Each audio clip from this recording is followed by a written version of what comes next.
لعان کا مطلب یہ ہے کہ مرد یہ کہے گا، صحابی یہ کہے گا کہ میں نے اپنی بیوی کے ساتھ ایک صحابہ میں سے ایک شخص کو دیکھا وہ زنا کر رہا تھا، وہ قسمیاں بیان دے گا۔ بیوی یہ کہے گی قسم کھا کر کہ یہ جھوٹ بول رہے ہیں، یعنی وہ اپنے شوہر پر الزام لگائے کہ جھوٹ بول رہے ہیں اور ایسا نہیں تھا، اور نتیجتاً دونوں کے درمیان جدائی ہو جائے گی، اور وہ جو زانی تھا وہ بچ گیا اور وہ عورت جو زانیہ تھی وہ بچ گئی، اور سب صحابہ۔ لعان کے جو واقعات پیش آئے صحابہ کے ساتھ پیش آئے، یہاں جھوٹی قسمیں کھائی گئیں۔ اب یا تو جھوٹی قسمیں کھانے والا وہ صحابی، وہ شوہر جھوٹا تھا یا بیوی جھوٹی تھی، دونوں میں سے ایک تو جھوٹا تھا ہی، اور وہ شخص جس نے بدکاری کی یہ دیکھتے ہوئے کہ شوہر موجود نہیں ہے، اور وہ رات میں گھر میں گھسا اور عورت کے ساتھ پھر اس نے بدکاری کی، اور عورت بھی راضی اور وہ بھی راضی، وہ سب صحابی تھے۔ جنہوں نے چوریاں کی ان کے ہاتھ کاٹے گئے وہ صحابی تھے۔ جنہوں نے کسی پہ الزام لگایا اور کوڑے لگائے گئے صحابی تھے۔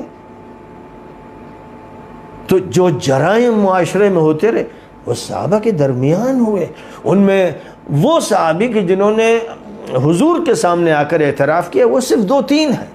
بقیہ وہ ہیں جن کو پکڑا گیا، گھیرا گیا، مارا گیا، انہوں نے اعتراف نہیں کیا۔ تو یہ سارے واقعات بخاری میں، مسلم میں، ترمذی میں، ابو داؤد میں جو کتب حدیث ہے ان میں موجود ہیں۔ کہیں پر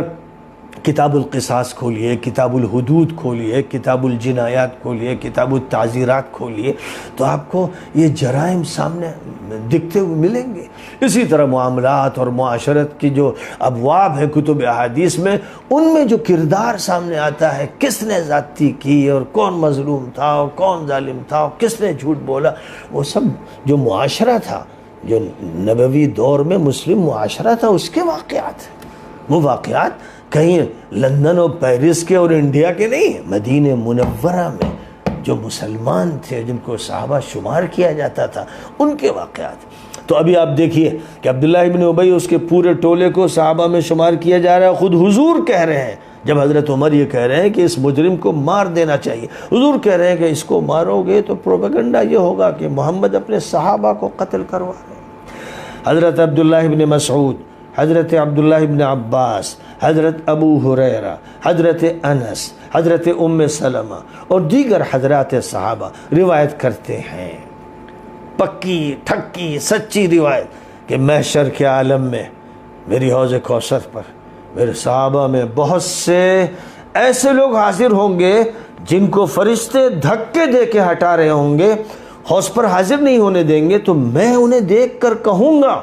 یہ میرے صحابہ ہیں، یہ میرے صحابہ، یہ حضور کے الفاظ ہیں، یہ میرے صحابہ ہیں جنہیں فرشتے دھکے دے کر حوض کوثر سے ہٹا رہے ہیں۔ تو فرشتے کہیں گے حضور آپ کو معلوم نہیں کہ ان مجرموں نے آپ کے بعد کیا کیا کیا؟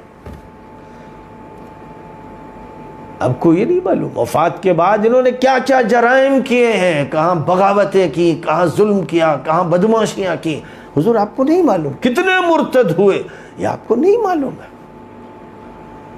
یہ حدیث بھی بخاری کی ہے، صحیح بخاری میں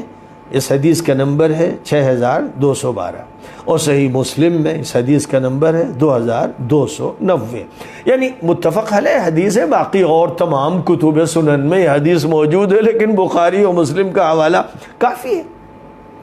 حضرت زید بن وہب، حضرت حذیفہ اور دیگر حضرات سے منقول ہے کہ حضور اکرم صلی اللہ علیہ وسلم نے اپنے صحابہ میں سے متعدد لوگوں کے نفاق کے بارے میں حضرت حذیفہ کو مطلع کر دیا تھا، لہٰذا جب ان میں سے کسی کا جنازہ آتا، یہ